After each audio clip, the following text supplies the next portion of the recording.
अब जैसे ये हठ योग जो तप किया इन ऋषियों ने, ये कहाँ से बकवाद भाई इनको? इस काल भगवान ने एक चिंता बनी रहती है काल भगवान को, ब्रह्म को, जिसके 21 ब्रह्मांड में हैं और उसमें से एक ब्रह्मांड में हम रह रहे हैं। उसको ये चिंता बनी रहती है कि यदि इन प्राणियों को यथार्थ ज्ञान हो गया उस परम पिता का, ये सभी भाग जाएंगे, तेरा लोक उजड़ जाएगा। इसलिए इसका भरसक प्रयत्न रहता है कि इनको मिसगाइड रखूं और कोरी बकवाद भरवा दूं। साधना करने की इच्छा हो तो गलत करें, शास्त्र विरुद्ध करें, और नहीं फिर जैसे ऋषि महर्षि घर से निकले साधक निकलते हैं, जो साधना वो कर रहे होते हैं उनसे कुछ होना जाना तो उनसे होता नहीं। 1-2 वर्ष के बाद फिर उनमें कोई ऐब जरूर होता है, कोई सुल्फा पीने लग जाता है, कोई भांग पी कर टाइम पास करता है तो कुबद में लग जाते हैं, कोई सिद्धियां प्राप्त कर लेते हैं, फिर एक दूसरे पर प्रभुता फैलाकर जनता में वो प्रशंसा के पात्र बनकर अपना जीवन नाश कर जाते हैं। तो पुण्यात्माओं, इस तत्व ज्ञान से पता चलेगा कौन कितने पानी में और कौन सी साधना सही कौन सी गलत। जैसे जब ब्रह्मा जी कमल के फूल पर विराजमान थे और उस समय वो कहते हैं कि मुझे नहीं मालूम मैं कहाँ से उत्पन्न हो गया, इस कमल के फूल पर मैं कहाँ से आ गया और कौन मेरा जनक है। तो फिर वो ऐसा विचार कर रहा था, उसी समय इस काल भगवान ने, इनके पिता ने आकाशवाणी कर दी कि तप करो तप करो। ब्रह्मा जी कहते हैं मुझे आकाशवाणी सुनाई दी कि तप करो, मैंने 1000 वर्ष तक तप किया। ये तप करवा कर सिद्धियां प्राप्त करवा लेता है, और जैसे बैटरी चार्ज कर ली तप करके, और फिर आगे फिर दूसरी बार फिर 1000 वर्ष जब तप कर लिया ब्रह्मा जी ने, फिर दूसरी आकाशवाणी कर दी कि सृष्टि करो। सूक्ष्म वेद में कहा है कि तपो तपो कर वाक्य सुनाया, लोक रचो बल मेरी माया। पहले तो कहा तप करो तप करो, जब तप कर लिया, जब कहा कि सृष्टि रचो, तो ब्रह्मा जी ने उस आकाशवाणी जो काल ब्रह्म की थी उसको पूर्ण परमात्मा की मान ली, क्योंकि इनको पता था नहीं कख भी कौन भगवान है कैसा है। आज तक इनको परमात्मा का कोई साक्षात्कार नहीं हो लिया है। वेदों से तो ओम नाम ले लिया इन्होंने, और ब्रह्मा जी ही इस सृष्टि के अंदर काल सृष्टि में सबसे बड़े विद्वान माने जाते हैं और उन्हीं को वेदों का ज्ञाता माना जाता है। अब अन्य जिस भी ऋषि को, मनु को या वासिष्ठ को, जिसको भी उस ब्रह्मा जी ने जैसा ज्ञान दिया, तो उसमें से एक तप भी साथ जोड़ दिया सभी ने कि ब्रह्मा जी को आकाशवाणी हुई थी कि तप करो। ये तप ले लिया चुनक ऋषि ने ब्रह्मा जी का मौखिक। तब तक तो वेद प्राप्त भी नहीं हुए थे, उसके बाद फिर सागर मंथन हुआ था जब 4 वेद प्राप्त हुए थे। वैसे कंप्लीट जो वेद थे ये 5 थे। इस काल भगवान को 5 परमात्मा ने वहाँ से फैक्स कर दिए थे इसकी अंतःकरण में, फिर इसके श्वासों के द्वारा ये बाहर निकले थे सागर के ऊपर, और सुसज्जित बहुत सुंदर थालियों के अंदर आए थे। तो इस ज्योति निरंजन ने वो 4 पढ़े, 5 पढ़े इसने, तो 5वें जो वेद था उसके अंदर उस परमात्मा का विशेष ज्ञान था। तो इसको चिंता बन गई कि उस परमात्मा की इस प्रकार जानकारी प्राणियों को होगी, ये सब भाग जाएंगे। उसने 5वां वेद छुपा दिया और 4 वेद अपने पुत्र ब्रह्मा को दे दिए, सागर मंथन के समय अपनी श्वासों से छोड़ दिए, और 5वां गुप्त कर लिया। उसकी अक्षति पूर्ति करने के लिए स्वयं परमेश्वर को आना पड़ता है, उस 5वें वेद को, तत्व ज्ञान को बताने के लिए। तो जो दास आज कंसेप्ट क्लियर करने जा रहा है कि आपको वो स्थान मिला, आपको तत्व ज्ञान मिला, तो आप कितने शुभ संस्कारी प्राणी हो। सभी बहन भाई बुजुर्ग बेटी माई बाई सभी जो यहाँ पहुँचे, चाहे कोई दुख में आ रहा है, चाहे कोई ज्ञान समझ के आया है, या किसी भाई बहन के कहने से इस पवित्र स्थल पर पहुंचा है, तो यहाँ आने के बाद अपने आप इस रंग में रंग ही जाता है। 1-2 बार सत्संग सुनने के बाद आज सब बुद्धिमान समाज है, तो जो प्रसंग चल रहा है हम उसी पर आते हैं। तो इन्होंने ब्रह्मा जी से प्राप्त उस ज्ञान के आधार से चुनक ऋषि ने तप सेलेक्ट कर लिया और वेदों से ओम मंत्र, तो गीता अध्याय नंबर 7 के श्लोक नंबर 18 में कहा है कि ये ज्ञानी आत्मा हैं तो उदार मीन समर्पित हैं परमात्मा के लिए। हजारों वर्षों तक तप किए, साधनाएं की, सूख कर काटा हो गए, परवाह नहीं की चाहे जान भी जाओ परंतु परमात्मा मिले मोक्ष हो। लेकिन किक्कर बबूल का बीज बोके और आम की आस करना महामूर्खता होती है। इसी प्रकार इन ऋषि महर्षियों ने ओम नाम का जाप ये बबूल का बीज बोया, हठ योग करना भी ये बबूल का बीज है। इसकी साधना करके ये पूर्ण मोक्ष की आशा में बैठे। हजारों वर्षों तक चुनक ऋषि साधना करते रहे। गीता अध्याय नंबर 11 के श्लोक नंबर 32 में गीता ज्ञानदाता कहता है कि अर्जुन मैं काल हूँ और सब लोगों को अक्षय करने के लिए, इनका नाश करने के लिए अब मैं परिवर्त हुआ हूँ। तो श्री कृष्ण जी तो पहले ही विद्वान थे श्री अर्जुन के साथ, क्योंकि उसके रिलेटिव थे, अर्जुन के साले थे श्री कृष्ण भगवान। और वो श्री कृष्ण नहीं, उसमें वो काल बोल रहा था, जब कहता ये देख मेरा ये वास्तविक स्वरूप है और मैं काल हूँ, 1000 भुजा है उसके। और गीता अध्याय नंबर 11 के श्लोक नंबर 21 में अर्जुन कह रहा है कि भगवान आप तो इन सभी ऋषियों को खा रहे हो, सभी देवताओं को भी खा रहे हो, सिद्धों के समुदाय आपके सामने हाथ जोड़कर खड़े हैं और वेदों के सूक्तों से आपकी ही स्तुति कर रहे हैं और आप उनको भी खा रहे हैं। तो गीता अध्याय नंबर 11 के श्लोक नंबर 32 में गीता ज्ञानदाता कहता है कि मैं तो काल हूँ भाई, और इन सब को खाने के लिए अब प्रवृत्त हुआ हूँ। तो गीता अध्याय नंबर 11 के श्लोक नंबर 47-48 में ये गीता ज्ञानदाता कहता है कि ये मेरा वास्तविक रूप है, मैं ऐसा हूँ जो अब तुम्हें दिखा है, और मेरे इस रूप के दर्शन तेरे अतिरिक्त पहले कभी किसी ने नहीं हुए और आगे नहीं हो सकते। मैं ना किसी जप से, ना तप से, ना किसी क्रिया से और ना किसी वेदों में वर्णित विधि से मेरी प्राप्ति नहीं हो सकती। ब्रह्मा जी ने 4 युग तक साधना की, नहीं मिला। आखिर में आकर अपनी माँ को झूठ बोल दी कि मुझे प्राप्त हुआ, क्योंकि वेद उसने पढ़े थे और वेदों में परमात्मा साकार है। तो श्रीमद् देवी भागवत के अंदर ब्रह्मा जी खुद कहते हैं अपनी माता दुर्गा को कि माता जी अनुभव कुछ और बोलता है और वेद कुछ और बताते हैं, इनमें बहुत ही द्वितीयवाद है, इसका कारण क्या है। तो दुर्गा को उस काल ने धमका रखा है कि खबरदार जब मेरी किसी को भी तूने जानकारी दे दी, मैं गुप्त रहूँगा और मेरा भेद किसी को नहीं बता देगी। तो उसके डर से देवी उसको गोलमोल कर देती है कि मैं ही सब कुछ हूँ, मैं ही ब्रह्म हूँ, मैं ही सब कुछ हूँ, ऐसे गोलमोल कर देती है। फिर भी ब्रह्मा जी कहते हैं कि अनुभव कहता है, अनुभव हम करते हैं तो मिल नहीं रहा, और वेद बताते हो साकार है, एक स्थान पर बैठा है। तो ये दोगला सा ज्ञान है माता। तो कहने का भाव ये है कि गीता ज्ञानदाता कहता है कि मैं ना वेदों में वर्णित विधि से, ना किसी जप से, ना तप से, ना किसी क्रियाओं से कभी नहीं प्राप्त हो सकता। तो इसलिए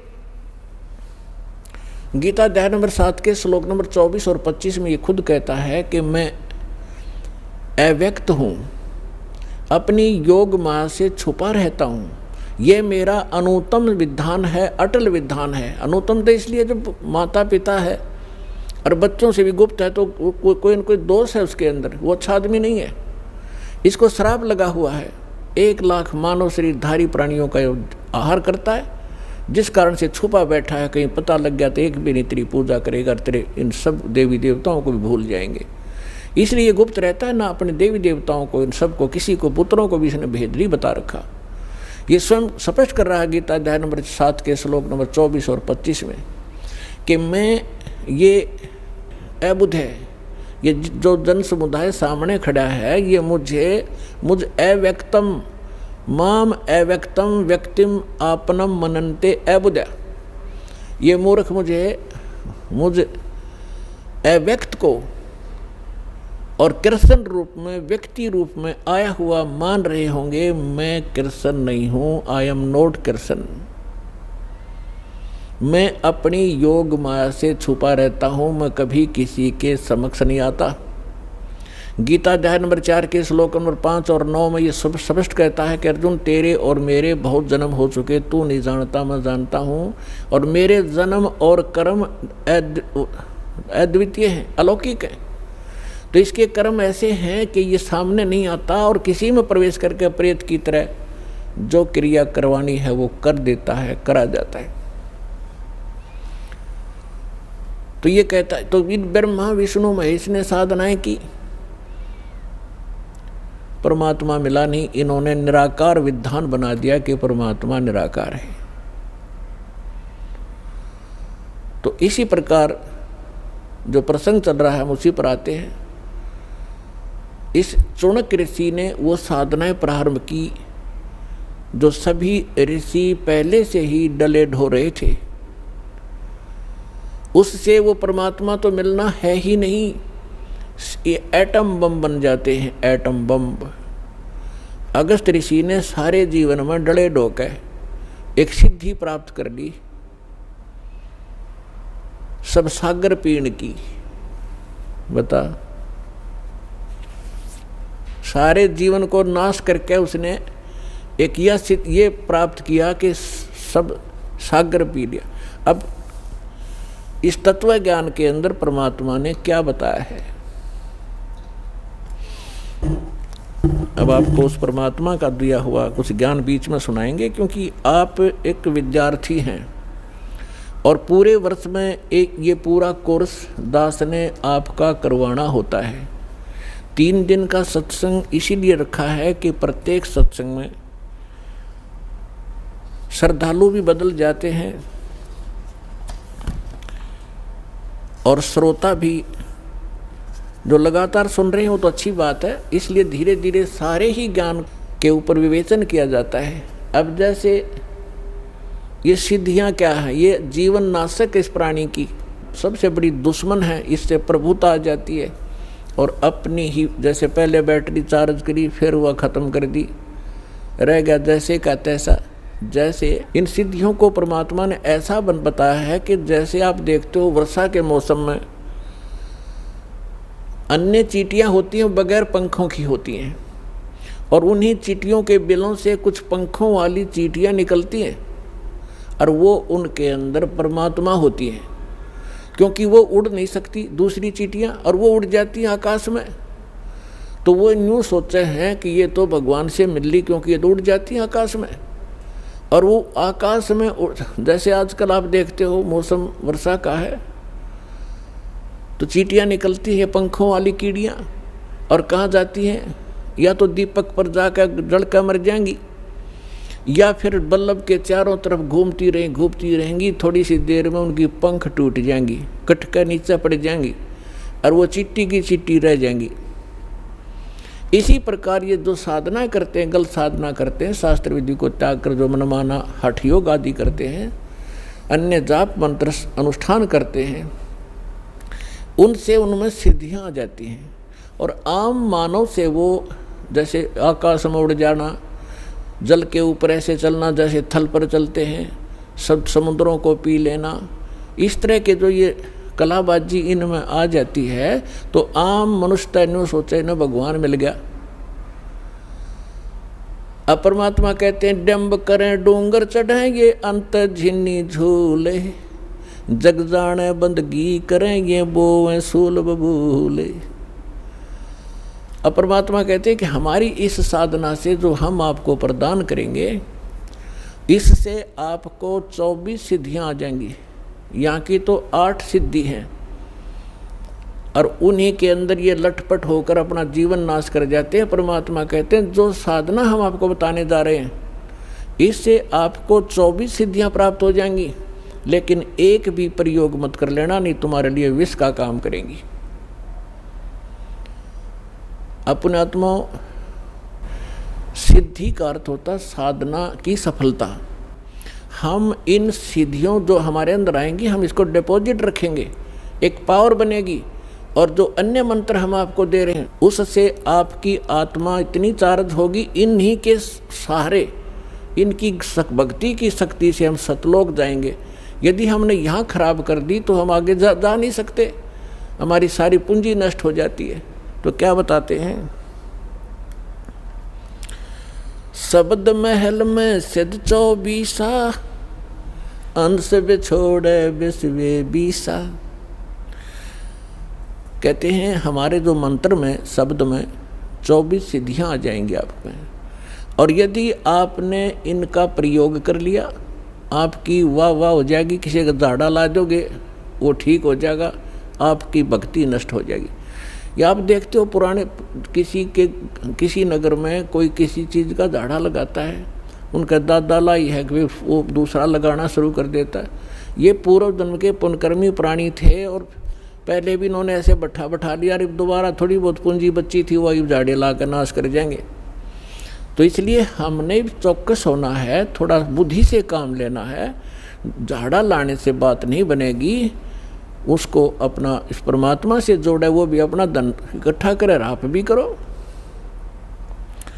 क्या बताते हैं, शब्द महल में सिद्धि 24 अंश बिछोड़े विश्वे 20। एक सिद्धि सुर देव मिलावे, एक सिद्धि मन वृत्ति बतावे। एक सिद्धि होवे पवन स्वरूपी, एक सिद्धि होवे अनुरूपी। एक सिद्धि निस्वासर जागे, एक सिद्धि सेवक हो आगे। एक सिद्धि स्वर्गापुर धावे, एक सिद्धि जो सब घट छावे। एक सिद्धि सब सागर पीवे, एक सिद्धि जो बहुजुग जीवे। एक सिद्धि जो उड़े आकाशा, एक सिद्धि परलोक के वासा। एक सिद्धि कष्ट तन जारा, एक सिद्धि तन हंस निहारा। एक सिद्धि जल डूब न जाई, एक सिद्धि जल पैर न लाई। एक सिद्धि बहु चोले धारे, एक सिद्धि नीत तो विचारे। एक सिद्धि पांचों तत् नीरम, एक सिद्धि जो बजर शरीरम। एक सिद्धि पीवे नहीं खाई, एक सिद्धि जो गुप्त छिपाई। एक सिद्धि ब्रह्मंड चलावे, एक सिद्धि जो सब नाद मिलावे। एता खेल खिलारी खेले, सो हम हंसा प्रगट बेले। 24 को ना दिल चावे, सो हंसा शब्द अतीत कहावे। प्रासिद्धि पूर्ण पटरानी, सतलोक की कहूँ निशानी। सतलोक सुख सागर पाया, सतगुरु भेद कबीर लखाया। परमहंस पे खो परवाना, जन कहते दास गरीब दीवाना। अब आदरणीय गरीबदास साहिब जी गांव छुड़ानी जिला दद्दर वाले, इनको परमेश्वर मिले थे स्वयं आकर के गांव छुड़ानी के जंगल में, खेतों में, जहां ये अपने अन्य सहयोगी साथी ग्वालों के साथ, अन्य पालियों के साथ वहाँ गऊ चरा रहे थे। 10 वर्ष के बालक थे। और परमात्मा का विधान है जो ऋग्वेद मंडल नंबर 9 सूक्त 86 के मंत्र 26 और 27 में, ऋग्वेद मंडल नंबर 9 सूक्त 82 के मंत्र 1, 2, 3 में, ऋग्वेद मंडल नंबर 9 सूक्त 54 के मंत्र 3 में, ऋग्वेद मंडल नंबर 9 सूक्त 20 मंत्र 1 में, ऋग्वेद मंडल नंबर 9 सूक्त 1 मंत्र 8 और 9 में, ऋग्वेद मंडल नंबर 9 सूक्त 94 के मंत्र 1 में, ऋग्वेद मंडल नंबर 9 सूक्त 95 के मंत्र 2 में, ऋग्वेद मंडल नंबर 9 सूक्त 96 के मंत्र 16 से लेकर 20 में, और भी अनेक स्थानों पर यह स्पष्ट किया है कि परमात्मा ऊपर के लोक में रहता है और वहां से सह शरीर गति करके आता, चल कर आता है। अच्छी आत्माओं को मिलते हैं, उनको तत्व ज्ञान से परिपूर्ण करते हैं, परिचित कराते हैं और यहाँ वो परमात्मा आकर के कवियों की तरह आचरण करते हैं। अपने मुख कमल से बोल बोल कर वो यथार्थ ज्ञान उच्चारण करते हैं, जिस कारण से वे प्रसिद्ध कवि की भी उपाधि प्राप्त करते हैं। तो पुण्यात्माओं, इसी आधार से वो परमेश्वर इस कलयुग के अंदर गांव छुड़ाने जिला झज्जर हरियाणा प्रांत में आदरणीय गरीबदास साहिब जी उस अच्छी आत्मा, नेक आत्मा, दृढ़ भक्त को मिले, सतलोक लेकर गए और सब ब्रह्मांडों से परिचित कराया। ब्रह्मा विष्णु महेश के लोक दिखाए, धर्मराज का लोक दिखाया, नरक और स्वर्ग दिखाए, देवी देवताओं की सतिथि दिखाई और ये पितृभूतों का लोक, जो पितृलोक, वो दिखाया। फिर काल जहाँ 1 लाख मानव शरीरधारियों को भून कर खाता वो तपतशिला दिखाई। फिर 11वां द्वार पार करके अक्षर पुरुष के लोक में 21 7 संग ब्रह्मांडों को पार करके फिर भंवर गुफा से होते हुए 12वां द्वार पार करके सतलोक में पहुँचे, जहाँ परमात्मा का निज स्थान है और आप और हम सभी वहाँ रहा करते थे। वहाँ आपके आज भी ज्यों के तो महल बरकरार हैं। आपका बहुत बड़ा स्थान है, हरे भरे वहाँ पर फलदार वृक्ष हैं, सदाबहार वृक्ष हैं और वहाँ किसी चीज़ का भाव नहीं, वहाँ जन्म मृत्यु नहीं होता, वहाँ पर वृद्ध अवस्था नहीं है, वहाँ मृत्यु नहीं है। आपका ज्यों का तो परिवार जुड़ेगा। जैसे अब आपके शरण में, आपके घर पर जितने भी आपके बच्चे जन्म लेंगे वो आपकी पुण्य आत्मा होंगी और आप पहले वहाँ चले जाओगे। इसी प्रकार से वो, इसी साधना से वो भी आपके पास वहाँ पहुँचेंगे और आपका फिर ज्यों का त्यों एक परिवार जुड़ेगा। अपने आत्माओं, जिस लोक में आप रह रहे हो यो लोक रहने का है। हमारी तत्व इस काल ने घनी भांग प्या रखी है और हम इसी में मस्त, हमने ज़्यादा दिखाइए नहीं देता। अब आपका परिवार है, आपके बच्चे हैं, रिश्तेदार हैं, भाई बहन, पति पत्नी, आपको कितने प्यारे लगते हैं और जो मकान बनाकर आप आराम से रह रहे हो कितना अच्छा लगता है। और 1 सेकंड में मृत्यु हो जा तो खा कहिए ये क्या है, आपका है, काया तेरी है नहीं, ये माया कहाँ से हो। परमात्मा कहते शरीर तेरा नहीं और तू चिप क्या बैठा प्लाटा गए और कोठी और बंगले गए, फैक्ट्री और इनके, कहाँ मती मारेगी तुम्हारी। क्योंकि ये ज्ञान की कमी के कारण हम यहीं चिपक गए। और वहाँ जाएंगे हम, कभी मृत्यु नहीं, वृद्ध अवस्था नहीं, कोई वृद्ध होना नहीं चाहता और कोई मरना नहीं चाहता। अंतिम सांस तक भी न सोचे, एक सांस हो राजा भगवान, 10 दिन और मिल जाएं और फिर भी मृत्यु होगी। तो ऐसे लोक में हम रह रहे हैं। तो ये मृत्यु तो यहाँ डेफिनेट है, लेकिन इस मृत्यु से पहले जो क्रियाएं दास आपको बताएगा ये कर लेना बस, और फिर मालिक पर छोड़ देना। आप सतलोक चले जाओगे, वहाँ जाने के बाद फिर पुनर्जन्म आपका नहीं होगा। कहते हैं भक्ति बीज होए जो हंसा और तारों ताश के 71 वंशा। 101 पीढ़ी पार होगी आपकी जब सच्चे दिल से लगे रहे आप, क्योंकि आप दृढ़ होगे तो आपके बच्चे दृढ़ होंगे।